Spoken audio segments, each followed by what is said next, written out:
അതായത് ഒരു act commit ചെയ്യുമ്പോൾ ഒരു കേസ് സംഭവിക്കുകയാണ്, ഒരു ഒരു ഒരു റേപ്പ് പോലെയുള്ള ഒരു കേസ് സംഭവിക്കുമ്പോൾ ആ ആക്ടിൽ നേരിട്ട് ഇൻവോൾവ് ചെയ്ത ആൾക്കാരെ ആദ്യ പ്രതിപട്ടികയിൽ ഉൾപ്പെടുത്തിക്കൊണ്ടാണ് അന്വേഷണം സ്റ്റാർട്ട് ചെയ്യുന്നത്.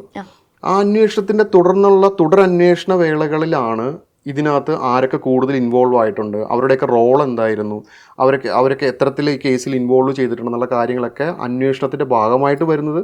അങ്ങനെയാണ് പിന്നീടുള്ള പ്രതികൾ ഈ പ്രതിപട്ടികയിലേക്ക് വരുന്നതും.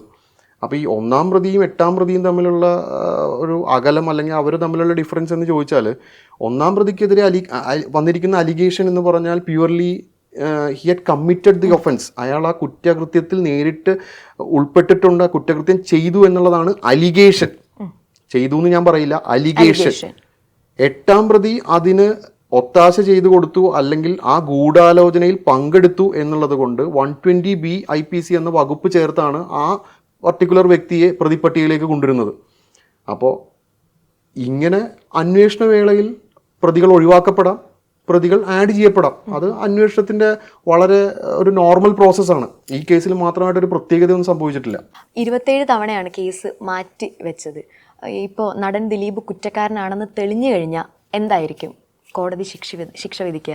കുറ്റക്കാരനാണെന്ന് തെളിഞ്ഞു കഴിഞ്ഞാൽ സ്വാഭാവികമായിട്ടും ഇതിനകത്ത് മേജർ ഒഫൻസസ് എന്തൊക്കെയാണോ വന്നിരിക്കുന്നത് ആ ഒഫൻസുകളുടെ കമ്മീഷന് അല്ലെങ്കിൽ ആ ഒഫൻസുകൾ കമ്മിറ്റ് ചെയ്യാൻ ഗൂഢാലോചന നടത്തി എന്നുള്ള കുറ്റകൃത്യം തെളിഞ്ഞതുകൊണ്ടായിരിക്കും നടൻ ദിലീപ് ഇവിടെ കുറ്റക്കാരനായിട്ട് അല്ലെങ്കിൽ ശിക്ഷാവിധി നേരിടേണ്ടി വരുന്നത്. അപ്പോൾ ആ മേജർ ഒഫൻസുകൾക്ക് വരുന്ന ശിക്ഷ എന്താണോ അത് തന്നെ ഗൂഢാലോചനയിൽ പങ്കെടുത്ത ആളും നേരിടേണ്ടതായിട്ട് വരും.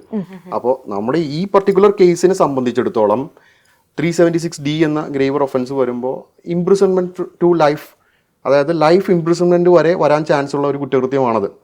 അപ്പോൾ അതേ ശിക്ഷാവിധി 8-ാം പ്രതിക്കോ അല്ലെങ്കിൽ മറ്റു പ്രതികൾക്ക് ഗൂഢാലോചനയിൽ പങ്കെടുത്ത മറ്റു പ്രതികൾക്കോ കിട്ടാനുള്ള സാധ്യത അല്ലെങ്കിൽ അത് തന്നെ കിട്ടാൻ ആണ് നിയമപ്രകാരം നോക്കുമ്പോൾ സംഭവിക്കാൻ പോകുന്നത്. നമ്മളിപ്പോൾ ഈ കേസിൻ്റെ ഒരു ഹിസ്റ്ററി നോക്കിക്കഴിഞ്ഞു കഴിഞ്ഞാൽ പൾസർ സുനി ജയിലിൽ നിന്ന് എഴുതുന്ന ഒരു ലെറ്ററിൽ നിന്നാണ് അത് സ്റ്റാർട്ട് ചെയ്യുന്നത്. ഇദ്ദേഹം ഇതിനകത്ത് ഇൻവോൾവ് ആണ് എന്നുള്ളത് അവിടെ നിന്നാണ് ഇത് സ്റ്റാർട്ട് ചെയ്യുന്നത്. അപ്പം ഇങ്ങനെയുള്ള ഒരു തെളിവ് ശരിക്കും സുപ്രധാനമായിട്ടുള്ള ഒരു തെളിവ് തന്നെയല്ലേ? അപ്പം പിന്നെയും ഇത് പോകുന്ന സമയത്ത് അത് കുറച്ചും കൂടെ എന്താ പറയുക, കുറച്ചും കൂടെ സ്ട്രോങ് ആയിട്ടുള്ള ഒരു എവിഡൻസ് ആയിട്ട് അതിനെ കണക്കാക്കാൻ പറ്റുമായിരുന്നോ? ഞാൻ നേരത്തെ പറഞ്ഞില്ലേ, ഈ കേസിനെ സംബന്ധിച്ചിടത്തോളം രഹസ്യ സ്വഭാവം എന്ന് പരസ്യമായും രഹസ്യമായും പറയുന്ന ഒരു സ്വഭാവമുള്ളൊരു കേസ്. ഈ കേസിൽ ആര് കത്തെഴുതി, ആ കത്തിൽ എന്താണ്, ആ കത്തിൽ എന്ത് ഉൾപ്പെട്ടു എന്നുള്ളത് പുറത്തെങ്ങനെ അറിഞ്ഞു? അതെന്താ ഇവിടെ ചർച്ച ചെയ്യപ്പെടാത്ത?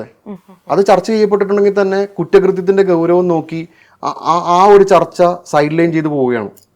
എനിക്ക് ആധികാരികമായിട്ട് പറയാൻ പറ്റില്ല പൾസർ സുനിയുടെ കത്തിൽ എന്താ ഉണ്ടായിരുന്നെന്ന്. ഞാനത് കണ്ടിട്ടില്ല, ഞാനത് കാണാൻ പാടില്ല, അത് ഒരു പബ്ലിക് ഡോക്യുമെന്റും അല്ല. അന്വേഷണത്തിന്റെ രഹസ്യ സ്വഭാവമുള്ള ഒരു അന്വേഷണത്തിന്റെ ഒരു വളരെ സുപ്രധാനപ്പെട്ട ഒരു രേഖ മാത്രമാണ്. ആ രേഖയിൽ എന്താണ് പറഞ്ഞിരുന്നതെന്നുള്ളത് നമുക്ക് ഡിസംബർ 8-ാം തീയതി അറിയാം. അതുവരെ ദിലീപ് പ്രതിയാണ്, കുറ്റക്കാരനാണ്, അല്ലെങ്കിൽ പൾസർ സുനി കുറ്റക്കാരനാണ് ഒന്നും പറയാൻ നമുക്ക് കഴിയില്ല. അവരെല്ലാം കുറ്റാരോപിതരാണ്. ഡിസംബർ 8-ാം തീയതി വിധിന്യായം പറയുന്നത് വരെ ഇവരെല്ലാം കുറ്റാരോപിതരാണ്. കുറ്റാരോപിതനാണ്. നമ്മൾക്ക് വിധിക്കാൻ പറ്റില്ല ആരെന്താന്നുള്ളത്. 8-ാം തീയതി അറിയാൻ പറ്റത്തുള്ളൂ. ഇപ്പൊ ഈ പറഞ്ഞതുപോലെ നമ്മൾ പ്രതി എന്ന് ആരോപിക്കപ്പെട്ട ഒരാൾ പ്രതിയല്ല എന്ന് തെളിഞ്ഞു കഴിഞ്ഞാൽ പിന്നെ എന്താ, അയാൾ ഇത്രയും കാലം അയാൾ ഹൂഎവർ ഇറ്റ് ഇസ് അയാൾ പൊക്കോണ്ടിരുന്നത് അയാൾ സഫർ ചെയ്തു ഇത്രയും കാലം എന്നുള്ളത്. അപ്പൊ അയാൾക്ക് ലീഗലി എന്തെങ്കിലും പിന്നെ ചെയ്യാൻ പറ്റുമോ?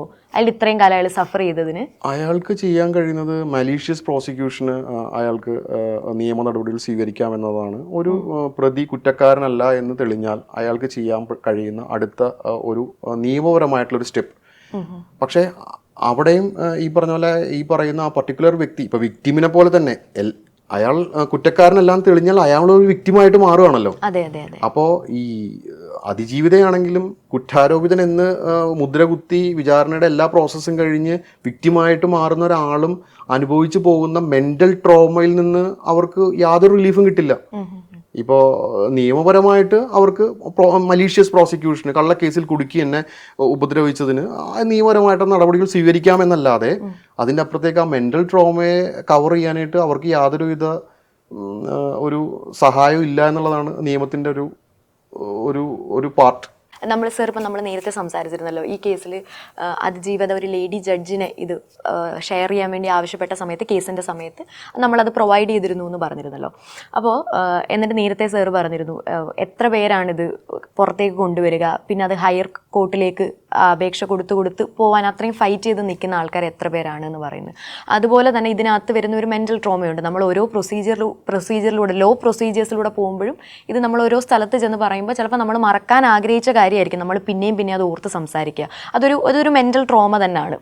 അപ്പോൾ അതൊന്ന് മിനിമൈസ് ചെയ്യാനെന്നോണം കോർട്ടിപ്പം ഒരുപാട് സൗകര്യങ്ങൾ കൊടുക്കുന്നുണ്ട് അതിജീവിതകൾക്ക്.